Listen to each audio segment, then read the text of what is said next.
यह निर्गुण गीत आपके समक्ष मैं प्रस्तुत कर रहा हूं। निर्गुण प्रेम नगरिया। कि सखी हो प्रेम नगरिया, हमरो छूटल जात बा। जियरा बहुत उदास बाना, सखी हो प्रेम नगरिया, हमरो छूटल जात बा।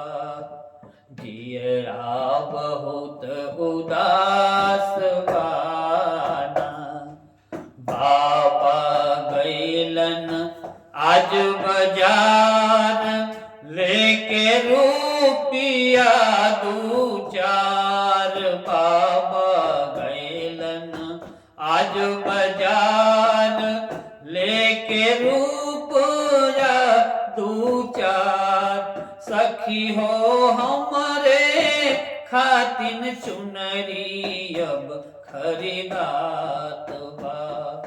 जियरा बहुत उदास बाना, सखी हो प्रेम नगरिया, हमरो छूटल जात बा।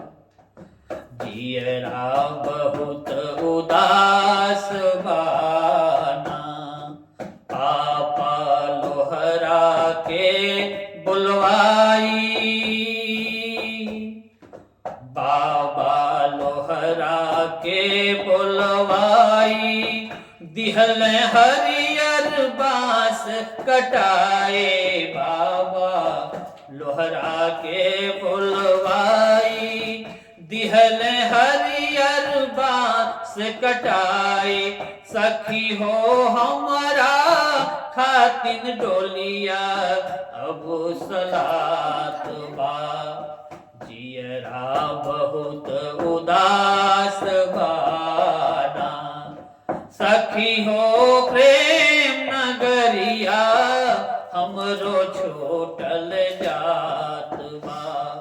जियरा बहुत उदास बाना, सखी हो प्रेम नगरिया, हमरो छूटल जात बा। जियरा बहुत उदास बाना, सखी हो प्रेम नगरिया, हमरो छूटल जात बा। जियरा बहुत उदास बाना, जियरा बहुत उदास बाना।